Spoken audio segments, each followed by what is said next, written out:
Hello, everybody. Welcome back to Misconceptions. I am excited to have with us today Malka Edinger, who is going to share with us a bit about her story, her experience. She knows I don't like the word journey, but her experience in coping with the struggle to build her family. Welcome, Malka. Hi, it's so nice to be here. Thank you so much for having me. Thank you for making time, especially on a day where some people have vacation. I know you just came back from vacation. Thank you for making it possible. So, Of Malka, course. tell me a little bit about who you are individually, professionally, and before we get into what happened. Yeah, sure. So my name's Malka Edinger. I am originally from Boca Raton, Florida, but I've been living in Baltimore for almost 9 years. Crazy to say that.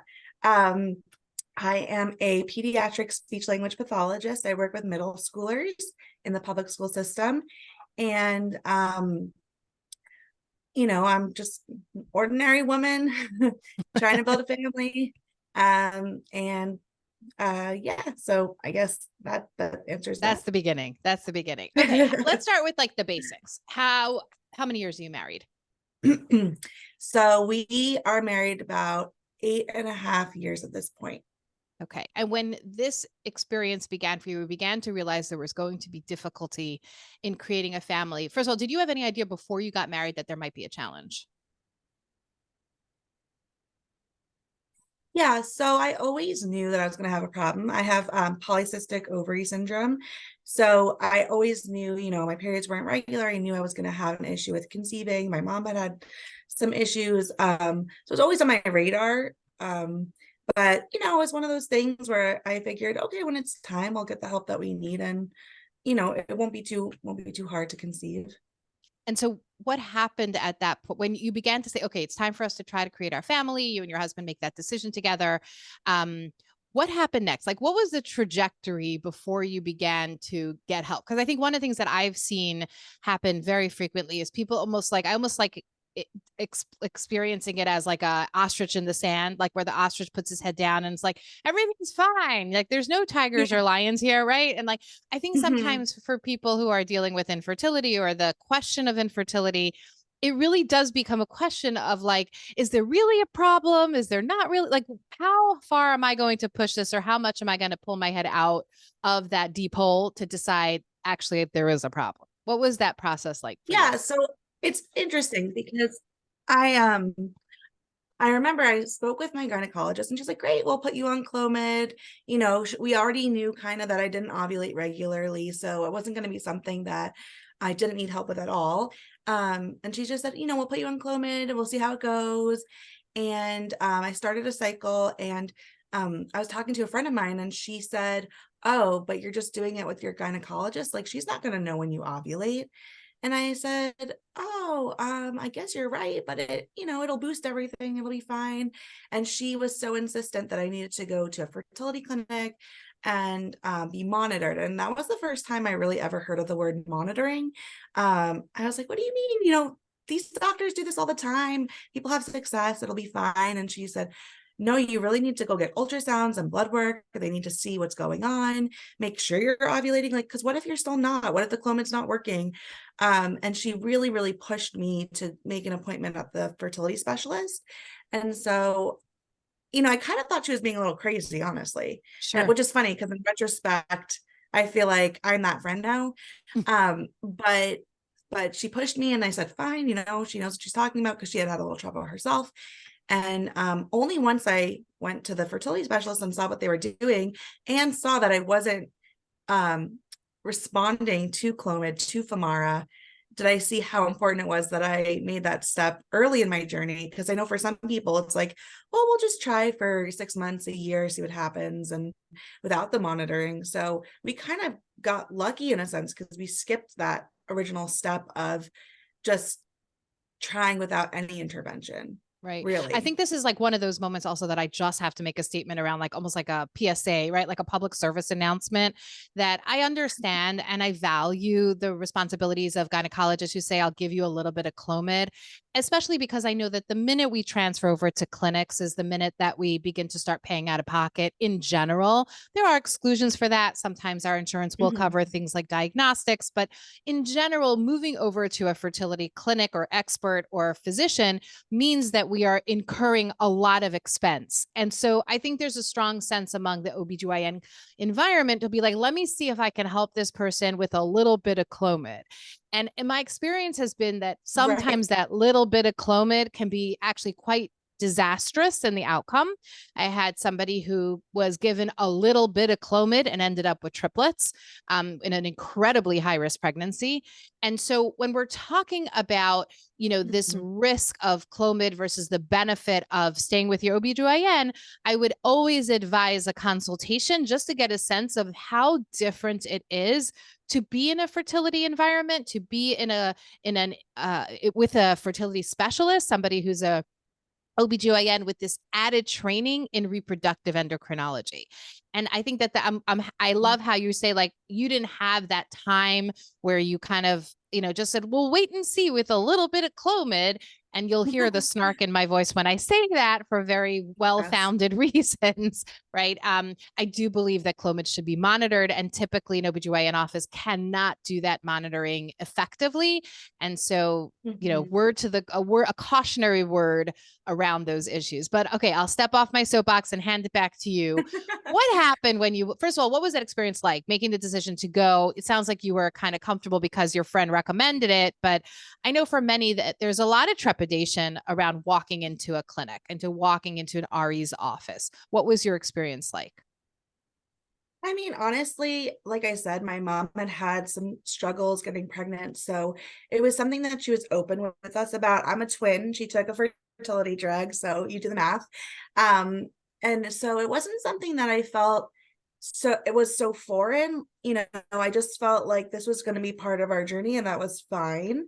Um, when you go to a fertility clinic and they talk to you about all the different things that could be wrong and what they're going to test for, it is intimidating. But I think most people think, you go in, they'll do the workup, and worst comes to worst, you do IVF, and I know Right. for some people that IVF seems like this huge, scary thing.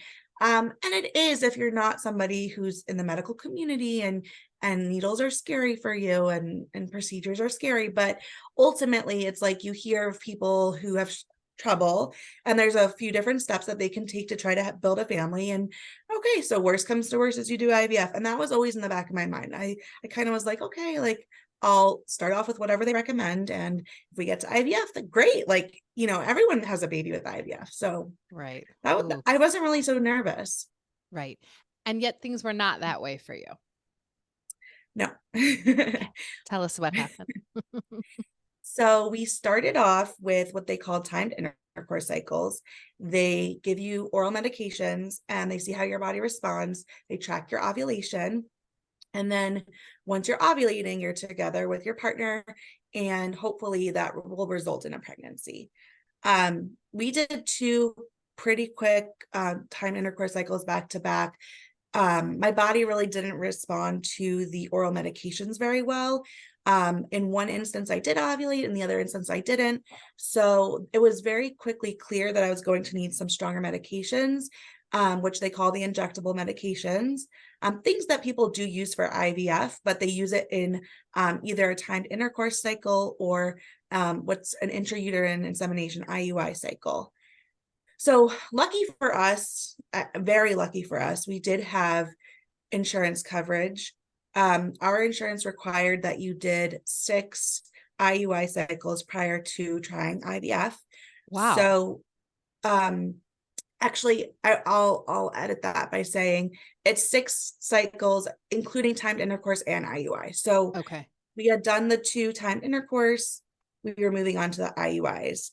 because the reason I went like wow is also just to clarify for some people who don't know this, the efficacy of IUI, intrauterine insemination, really goes down by the third time. If it hasn't worked 3 times in a row, the likelihood of it working in the fourth, fifth, or sixth time is significantly statistically lower, like to the point where you really have to question why a physician might tell you to do round 4, 5, or 6. And the fact that the insurance Mhm. companies are mandating some level of like care, it just makes you go, wow, right? Understanding the implications of that, because each of those cycles, Right. And I oh, mean,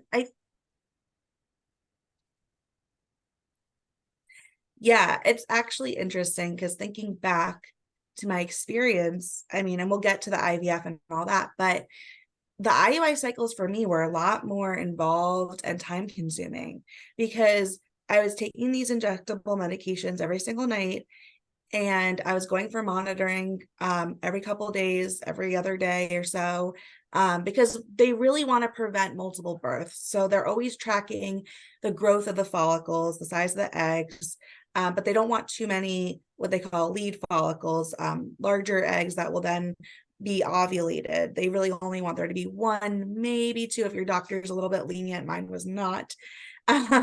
So it just took a very long time because they want to stimulate you very slowly. And so what was a regular stimulation cycle for most women is, let's say, 12 to 14 days. Mine would last 26 days, 27 days. So wow, that okay. was 27 days of medications and going to the clinic. And so it was exhausting. It was really exhausting. Um, I and just want to so, also clarify, just by the way, there's such a reality of privilege in being able to even do this. Like I'm not even going to totally. talk about the financial, but just the fact that you had a job that allowed limited flexibility, or some flexibility, that said, okay, don't worry, Yes. come in late every day or every other day or every third day for 27 days in a row. Right. Like that is not really available to the mainstream professional world. Perhaps things have changed post COVID and being virtual, but in general, like you had to be there by 7 or you were not going to be considered like employed anymore. And so tremendous responsibility goes along with this. Yeah, definitely. And I noticed that pretty quickly. My clinic has several outposts, so I was able to the clinic that I was seeing my doctor at was not the clinic I was going to for monitoring. That was closer to work. I'm a speech pathologist. I work with a lot of teachers. I think for my teacher friends, it would have been a lot more difficult for them. So there were a lot of things along the way that I looked at and said, the insurance coverage, my job flexibility, there's a lot of things that went along with at every step. Even though it was so hard, you also take a step back and look at your life and look at your world and say, well, here are the things that I'm lucky for. Here are the things that I have gratitude for. And definitely being able to do these things while working was a huge privilege. Yeah. Yeah. So you had to go through, so you had done 2 cycles of timed intercourse, and then you had to do 4 more IUI cycles. Correct. And actually, by the fourth IUI, I was so ready to be done. I wanted to move on to IVF. And my doctor said, you know what, we still have one more cycle to do. Let's do it. We can start preparing and talking about the IVF and what needs to happen. But we'll just do this IUI and kind of see what happens. And so I was extremely surprised and shocked when I got the phone call from my nurse on beta day, which is the blood test day. You go in the morning and the whole day, you're on edge waiting for that call. And she said it was positive, and I could not believe it. I knew we would have a positive pregnancy test eventually. I thought it was going to be through IVF, but I was shocked. And at that point, I really was like, okay, we're having a baby, 9 months. I couldn't believe it. And it was very exciting. And that was not So the actual end of that no, story. no, that was not. Um, so we started off the pregnancy, very nauseous, typical pregnancy, to start. Because I was at the IVF clinic or the fertility clinic, I had early monitoring, which was really helpful. So at 6 weeks, we saw the heartbeat, and then at 7 weeks, and then at 8 weeks, we had early scans. They looked promising, and then we graduated from the clinic. They sent us off to our OB, and so we went off to the OB. I think it was for an 11-week scan, or maybe 10 weeks. And they don't, I got spoiled being in the fertility clinic because we got scans all the time. But in the OB's office, really, you just get a handful. But my OB was so sweet, and she brought in this little handheld sonogram machine so we could see the baby. And we were able to hear the heartbeat at 10 or 11 weeks, whatever it was. And we talked things over. We were really excited. And so after that, she said, at between 12 and 14 weeks, you go and you have the nuchal scan, which is the scan where they look for some high risk birth defects. And we got sent over to the hospital for that because the maternal fetal medicine doctors, the perinatologists, they handle that.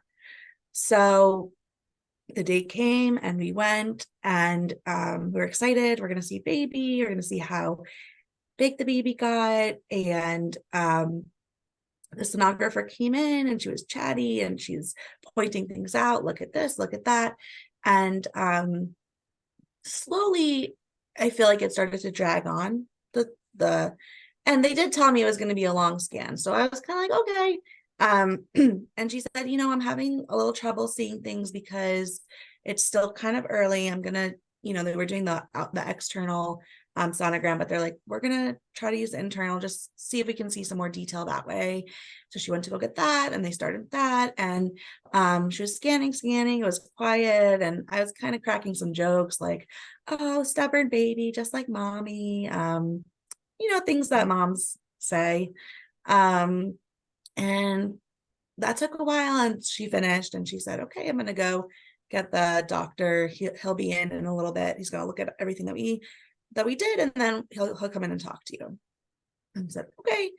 And my husband and I sat there, we're talking, just waiting, and it just felt like an eternity. It felt like the doctor was never going to come in. I just said, and she had told me at that point, don't empty your bladder, because in case he wants to do a little bit more scanning, sometimes that happens. He'll see something and wants to go back. So just, sit and hold tight. So there I was, like, trying not to pee on the table, and waiting for him to come in, and just nervously chatting with my husband. And finally, doctor comes in. Don't know him. He's has a solemn face, and he says, I need to let you know that this is a very serious case we have here today. I'm just going to cut right to the chase.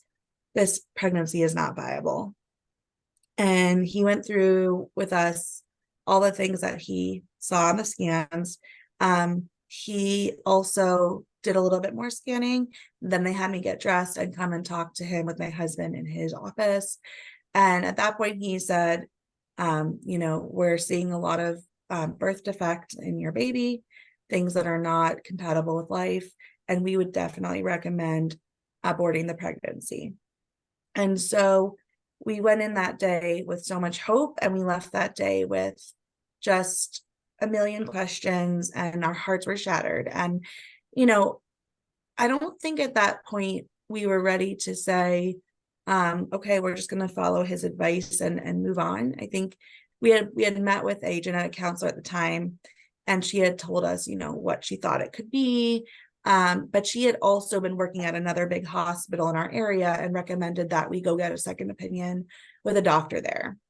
So that was actually what had happened was they said, come back in 2 weeks, just in case. And we'll see kind of what happens with the growth, because sometimes, again, things are really small, and they want to look at things as they grow and see if anything progresses or changes or improves.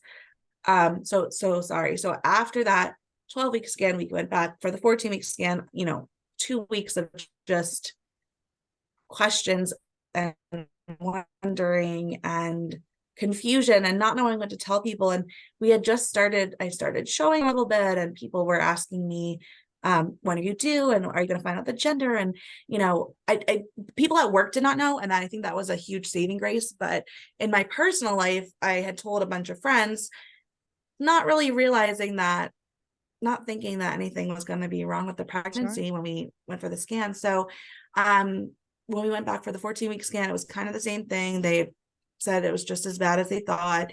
And at that point, that's when we went to meet with what they called a fetal therapist at the University of Maryland. He is a specialist in perinatal interventions. So basically, if there's anybody who has some kind of congenital anomaly with their baby, things like that, they will see what they can do. It's a little bit experimental, but we met with him just to see if he had a separate opinion. And ultimately, they had recommended the cell-free DNA test, which I think is now the NIPT test. Right. Just to look at some basic genetic issues and see if the baby is positive for any of those. And also, he was kind of talking to us about some experimental in utero surgeries that maybe they could, or interventions really, that they could do. But ultimately, when I was there and he was scanning me and I was talking to him, I said, if I was your daughter, what would you say? And he said, I would terminate the pregnancy. I would tell her. Mm-hmm. So at that point, we had been toying with doing an amnio, but I just had this strong feeling at that time that I just wanted to go home. I wanted to talk to our rabbi, and I wanted to kind of see what we were going to do, my husband and I, what we're going to do. And I didn't want to have any more intervention at that point. I just felt like I wanted to talk it out. Yeah. So we did go home that day, and we actually called our rabbi and we spoke to him.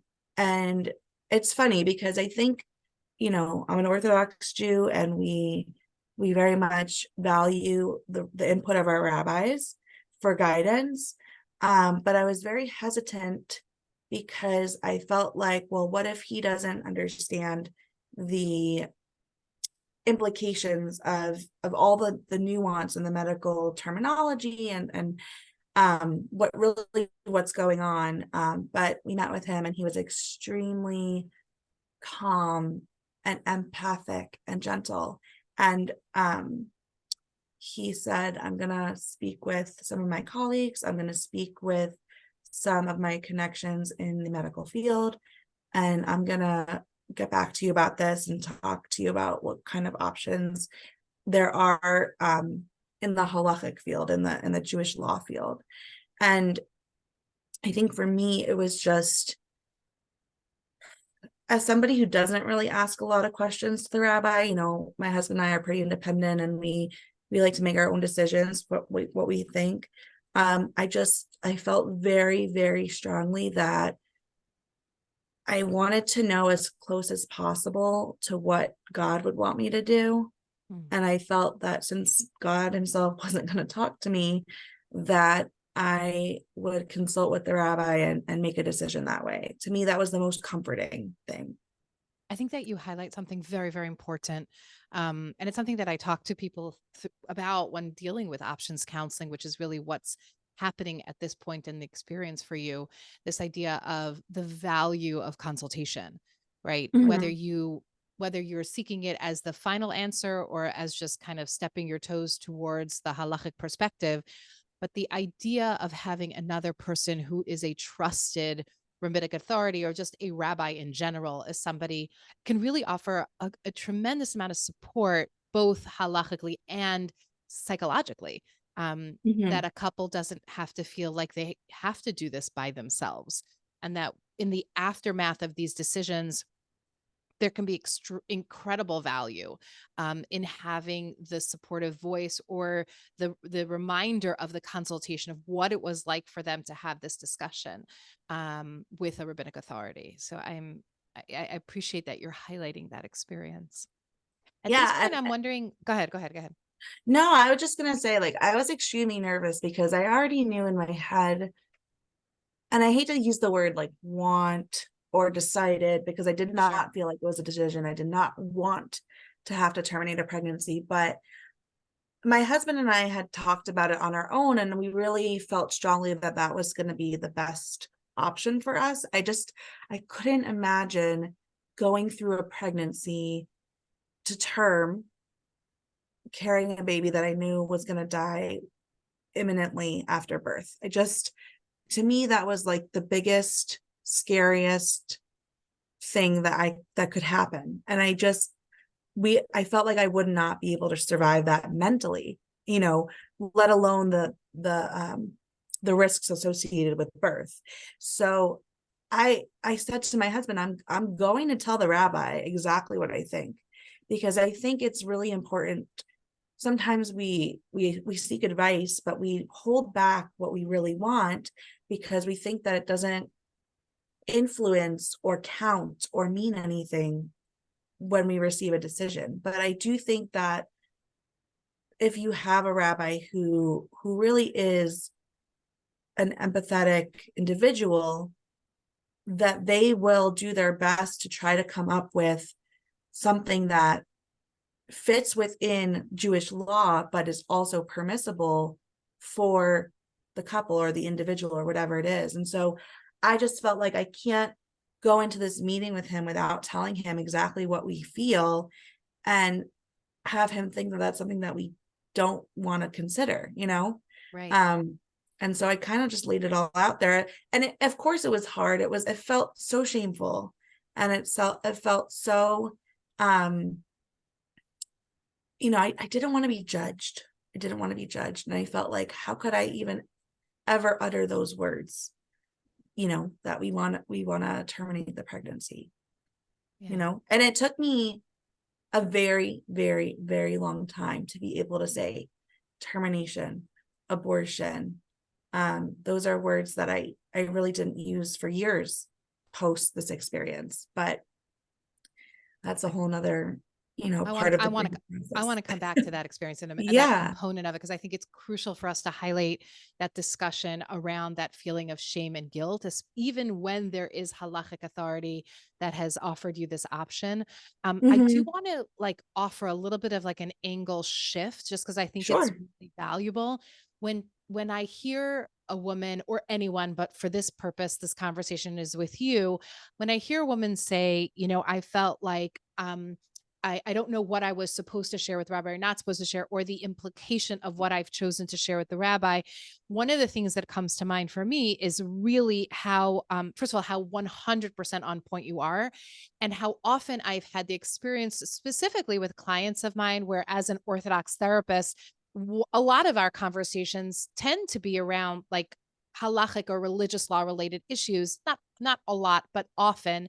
And I'm very careful around my boundaries as to being a therapist versus being a rebbitzin or a rabbi's wife or a religious Yeah. authority in any way. However, what I have had the experience with is saying to somebody, I want you to go back to the rabbi and tell him what you just told me, in that when you are honest and open, I don't know that I would agree with the idea of somebody saying he will come up with something that aligns with you, but that the contributing factors, the contributing issues in which a halachic decision is made. So for example, I'm going to be very specific. Mental health is a contributing factor when making decisions around things like abortion, termination, birth control, right? So when I Hmm. have somebody who comes back to me and says, the rabbi says that we can do birth control, use birth control for 6 months, then we have to discuss it again. And I'll say to her, did you tell him that you have full blown postpartum depression and anxiety and you're partially suicide, like passively suicidal? And she was like, no, I didn't think that, like, what would it matter? And then they go back to the rabbi. I'll say, you are going to go back to that rabbi. I'll say it very therapeutically, but I'll be like, go back to the rabbi and have that conversation openly and authentically about what your life experience really is. And by the way, very often what happens is it's missed in translation because the husband's the one who's asked the question rather than the woman herself. And so Mhm. encouraging her to be the one who voices her feelings. And believe me, that rabbi has consistently 100% of the time in my experience come back to them and said, come back in 2 years and don't even talk to me before then. Meaning like, I don't want you having another baby right now. Your mental health matters. And so Right. when you express, I cannot fathom, or it is, I don't know that I will survive, which is an expression of emotional distress. I don't know that I will be able to survive managing my way through a pregnancy, knowing that this firstborn child of mine will die after birth, which is the definition of incompatible with life for those that are unfamiliar, that matters. And that matters in the halachic rendering and discussion of what can I do and what should I be doing Right. as an individual and as a couple. So thank you for highlighting that. Can we come back to that question of shame? Sure. Yeah. Tell me more about, I mean, I understand it as a therapist. I feel like shame is one of the things we work with really, it's a pretty popular theme in therapy. But what is it for you when you say it took me a long time to make sure that, to kind of to work through that and also that feeling of like if I share this with someone, I will be judged. Tell me a little bit more about that. Yeah. So for, I would say the longest time, at least 2, 3 years, this was back in 2018. So it's been 6 years and change. Um, 6 years. Am I doing the math correctly? 5 years? 4 years? I'll leave it to you. It's been five About five years. years. Yeah, thank you. Right. Social worker and not Anybody who's mathematician. watching, I could All do good. math, but so yeah. It's been a while, but it really took me a very long time to be able to talk about it openly, to be able to call it what it is, to be able to talk about it without crying. I mean, there's just so many levels. I felt like when I was going through it, I did not know one person that I ever heard, at least in the community before I did any research, who had to make this decision. I didn't know if it was common. I didn't know if it happened. I really had zero awareness or knowledge about it. So it was extremely shameful because I know in the Jewish community, in the Orthodox community, abortion is extremely controversial. And while there is definitely room for it in halacha, in Jewish law, it's still something that people generally don't talk about and are against. And it's interesting because I grew up in a modern Orthodox community. I consider myself to be a liberal Jew. I've always been pro-choice. And I think that part of that was because I just always knew that there were situations where halacha would allow for it, and it could affect the life of the mother or the couple or whatever it is. And so it needed to be something that was available. But I'm not a loud, politically charged person. I don't go out and speak out against things. So it's not like something that I went around, preaching about. However, actually, it is something that I do talk about openly now. But at the time, it was just something that it wasn't spoken about. So I didn't know anyone, and I just had this really deep pain and shame around, well, I'm going to terminate a pregnancy, or I did terminate a pregnancy, because again, like I had no reference for it. Sure. And so for a very long time, I called it a miscarriage. Most people that I spoke to, even very close friends, I told them I lost the baby. I use that term a lot. We lost the pregnancy. We lost the baby. I felt like that was a way that I could talk about it without lying, but without having to use those words of abortion and termination.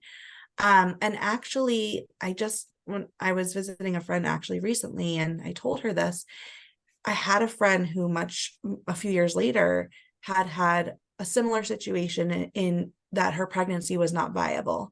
that the baby would survive the pregnancy, but that at birth, the baby would pass away. And she had a similar situation, and she had called me and told me, because I knew she had been pregnant. And one day she called me and told me, we had to terminate the pregnancy. And that was really painful for her to talk about. And it was painful, in many layers and ways. But it was when she did that and confided in me that I felt that I could be more open about it. Because for the first time, I felt like I knew somebody that went through something similar. And it pained me a lot that it took for her to tell me, for me to be able to open up to her about it. Because at that point, she had thought that I had a second trimester loss. But on the phone call that day, I said to her, now that you've been so brave and open with me, I really owe you that same bravery. And I want you to know that I also had to terminate my pregnancy. And it's because of you that I feel comfortable sharing that, and I only wish that she could have known that ahead of time so that I could have been there to support her through the process. Wow. And so Yeah.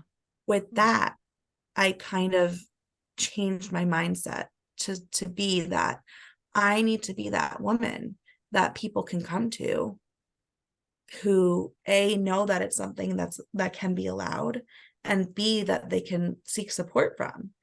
I need to be that person that speaks out at Shabbos meals when people bring up abortion, which, listen, thank God doesn't happen too much, but Yeah, but it does. post Dobbs is coming up more and more. Well, These yes, yeah. exactly. But I never thought I would be this person, but I've looked at somebody in the eye and said, I had an abortion and I very much wanted that pregnancy. I very much wanted that baby. In fact, I was fighting for that baby. Yeah. So yeah, it took a really long time to come around to it. And it's still not easy, but I think that the more vocal that I can be, the more I can help others kind of hopefully deal with their grief and open up a space for those people so that they're not alone, so they don't feel that much shame. Right. But it's definitely a process, and each person will kind of navigate that process differently. For sure. um And I mean, even just having you say these words, discussing them here, I know the focus of our conversation is the broader story of you creating a family, but right. this is such an incredibly powerful component of your experience, and Hmm. others will hear this. And I suspect that there will be those that will want to reach out to you as well. So we can always help to arrange that so you can support Definitely. others. In moving the conversation forward, Hmm. tell me how you are able to pick up from the termination of a pregnancy, from losing, that tremendous dream and hope. How did you take the next step forward? Well, I think most women will say when they're trying to have a baby that it's like every setback just pushes them forward stronger. I felt like I wanted to get through this process, and not to say that like I could like wipe my hands of it, because it's something that's always going to be with me, and it's been hard in that sense always. But I wanted to just move forward. I wanted to try again. I wanted, when you lose life, all you want is to bring life to the world. And I had the privilege of carrying this child for 17 weeks, and I felt like all I want is another baby in my uterus. That's what I want. So we went back to the doctor. They kind of like, it was hard. I had to email my doctor and say, hey, this is what happened. And kind of had to go to my B, get the green light to start trying to have a baby again. And we started the IVF process pretty quickly. We did the stimulation cycle. We got, because I have polycystic ovaries, we were very lucky that I was able to get so many eggs. I think we got 30 mature eggs, which was like wonderful. And weirdly, actually only 13 fertilized. We did not do ICSI, which is when they inject the sperm, because I was so young. I was 30 at the time, and nothing looked wrong with the sperm, so they just went ahead and let them fertilize. So we did get a little bit less of the fertilization rate for whatever reason, but insanely, 13 fertilized and 13 made it to days 6 and 7, or 5 Wow. and 6, 5 and excuse me. 6. Mm-hmm. Yeah, 5 and 6. Wow. And I will say forgetting is also a little bit of a privilege, but we'll get there. Which is very Um, common too. It I is. know, I know. And it's something that it bothers me because I know for so long these details were so ingrained in my head. Um, and while I might forget the smaller details, I really, really, really work hard to not forget the pain and the emotion and what went into it all, because that was something that I really felt strongly about when my friends moved on from IVF and they had their kids, and it was like they forgot everything, and they couldn't be that support anymore. And that's just something that I really work hard to keep present in. But anyway, the littler details, not as much. So we got 13 embryos. It was excellent. Better than we could ever have imagined. If anything, I thought maybe we'd get 2 if we were lucky. And we moved right into a fresh transfer, which means, as the embryos are growing, you're preparing for your transfer. 5 days later, we transferred an embryo. You did not do PGD testing. You chose not to We test did the not, embryos. because of my age, because I was 30, and because of the varying factors that medically they did not think it was necessary at that point. So we did a transfer, and it ended up being a biochemical pregnancy slash chemical pregnancy. I really hate that word. I call it what it is. It's a loss. It's a miscarriage. But it's an early loss. So basically, the HCG numbers did not rise appropriately, and so that was the result of that first transfer. Fast forward, we went right into another cycle.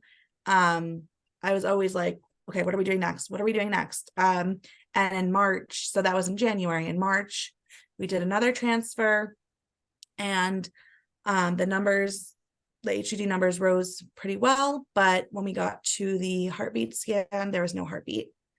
And of course, it's always like, well, come back in a week because the dating might be off, which is hilarious because with IVF, you know Right. exactly when the date is. Exactly. But legally, I think, and medically, you always have to check everything twice at least, because you have to make sure that there really was no slip up, no mistake, no late implantation or something, which honestly, it was as hard as it was to go through another week waiting to see that there was no heartbeat. I felt like some sense of reassurance that, like, well, maybe there is, maybe there's some hope there, and of course I had gone through this process many times ultimately, and I became more and more cynical. But there was no heartbeat, and so I think that time I had to have a DNC because my body did not clear itself of the products of conception. I actually just saw this meme, this like cynical meme that was like, the baby, when you're pregnant, it's the baby, the fetus, the baby. And then when you're miscarrying, it's the products of conception. Yeah. Yeah. Which take for it what you want. So I had a DNC, which is a common procedure for women who cannot, their bodies don't get rid of the pregnancy on its own. They get rid of it for you. So I did that. At that point, we did some testing to see if I had any blood clotting issues. And they ran some other tests just to see if there was anything else contributing to the miscarriages. They also recommended at that point that we do test the embryos. So we sent off 11 embryos for testing. And that was really hard because it meant we had to take a stop for a couple months. And like I said, all we wanted to do is just push forward. And of course, the blood work came back kind of inconclusive. So they wanted me to take another 3 months to retest. And that was brutal. That really was brutal because I just wanted to move forward. In the meantime, our embryos came back. We had 8 normal, which was also an excellent number. And my doctor was pretty confident that by the next transfer that we would have a genetically normal embryo to transfer, and that with the blood work that came back again, it really wasn't showing any clotting issues. So we were just ready to move forward. So again, I think that was in September. We did a transfer, and again, the numbers rose. And again, at the heartbeat scan, there was no heartbeat. And so at that point, it was really just, I thought for sure this time it had to work. You know, they say an IVF by the 3rd try, it's like you have a baby, you know, like every time I think is like 60% or so, depending on your age and your embryos. But with a genetically normal embryo, by the 3rd try, it's like 99% of people will get pregnant, and then I think 80 something will have a baby or something like that. Right. So It's I fairly could be wrong. I'm not. unusual to be getting pregnant and then those pregnancies not becoming a full pregnancy baby, you know, a fully developed, healthy. That's part of where the uniqueness of the story kind of it begins to expand. Right. Yeah. So at that point, we did what's called an ERA. It's a cycle where they look at the endometrial lining to make sure that it's receptive for implantation, because some women need a little extra time with exposure to progesterone in order for their endometrium to be ideal. So you take the same medications that you would take for a transfer, but instead of transferring, you get lucky and they get to scrape at or suck at your uterine lining to take a sample. I know, sorry to be gross. But if you're listening, then you know you're fine. You're used to the gross. Um, and they send it off and they test it, and it did come back that I was pre-receptive, which meant that I really did need another day of exposure on progesterone. So we're like, you know, it's terrible, but it's wonderful, because you're like, okay, there's the reason, you know, we got Right. this reason, and now it's gonna work, you know. So again, guns blazing, we went into our next cycle. I think it was in December, and we transferred an embryo. And honestly, at this point, I cannot remember really, like, because I had so many pregnancies, it's hard to remember which ones the HCG Sure. didn't rise properly, or the ones that we went to see no heartbeat. Almost always, I feel like there's maybe 1 or 2 where the HCG was just so low and did weird things that we didn't even bother. But most of them, it would just be that I'd be laying on the bed at the clinic. They'd be looking with the ultrasound, and then there's just no heartbeat. Almost always there was a gestational sac, a yolk sac, which are things that show up in an early normal pregnancy, but it was just, we never saw that heartbeat. The cardiac activity. Right. So at a certain point, we decided to switch doctors. I had asked a friend to post on a Facebook group for me to find out if she knew of anyone in my situation who had tried to get pregnant and had all these early losses. And she found some patients of a doctor down in DC who we went to consult with. And this was just at the start of COVID. I'm trying to think. My timelines are blurring. I know we did another 1 or 2 transfers with my RE, but then, you know, they ultimately ended in the same way. And then we went to go see this other doctor down in DC, and she kind of dabbled in the field of reproductive immunology, which is a controversial field if you ask, you know, the mainstream REs. I've had extensive conversations with my personal reproductive endocrinologist about it. But ultimately, there is some anecdotal data about reproductive immunology treatment, and essentially the premise of it all is that some women's bodies reject pregnancies because they have an overactive immune system. And so they try to treat the overactive immune system to calm it down, I guess in layman's terms, calm it down, so that the body can maintain a pregnancy. So I want to And pause here for a minute, and that sure. before you proceed, I think that it's very valuable to understand, like, first of all, the terminology of that you at this point were in this state of considered recurrent loss. I think Mhm, that, these are recurrent pregnancy losses, RPLs. Like, this is something where you have your own status, basically, right? It's different than someone who has a loss and then a healthy pregnancy and then a loss and a healthy pregnancy. When there's recurrent loss, we're talking multiple losses in a row.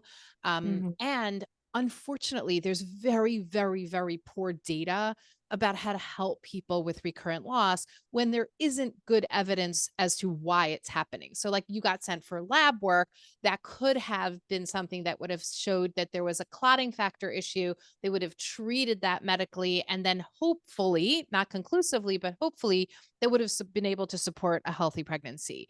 I think the mhm, other thing that I think is incredibly crucial to just acknowledge when you say, oh, we did a few more transfers but they didn't work. And, like, every time a woman and her husband go into a transfer, every single time they decide to begin injections, to start counting, to start going, even going to the mikvah, which we've talked about on another podcast, or like the complexities of 1 month after the next, the waiting, the trying, the waiting, the trying, the clearing of the body of the pregnancy. These are emotionally exhausting and debilitating experiences. And you say them in the way you do because that's how people because there's no other choice, right? Like, there's no other option than to say, and then we did this and then this and then this. But I think that I just want to put a pin right here, a pause to acknowledge how emotionally overwhelming, exhausting, and dare I say traumatic doing this again and again and again is going to be for you as the primary patient, and for your mhm. husband watching you and being a part of this and losing his part of these pregnancies as well, again and again and again. Um, No, and I really appreciate you bringing up that point because it does feel silly to talk about this and not talk about that. yeah, Um, because our lives were so affected by it. It happened, it started pre-COVID, but it continued during COVID times. And it was interesting because people were so upset about the world shutting down and they felt alone and they felt scared. And I felt like for once people kind of felt like how I felt on a daily basis for years. And I was happy to have an excuse not to see anyone. You have to realize, we're in our 30s, we're in an Orthodox community. Most people my age have 3 kids, 4 kids. Um, and so the further into this process that we got, again, also depending on the community that you're in, right? Because sure. my modern Orthodox friends, maybe they had 2 kids. But But it was either way, still it two doesn't. more that you did, right? It Yeah, was and still two more. the more that I got further and further down this deep hole of childlessness and loss, the further I felt away from my friends and connections, and I just felt like I couldn't relate to people anymore. And being around their kids was really hard. And I felt like I was walking around with a sticker on my forehead that just said, like, not a mom.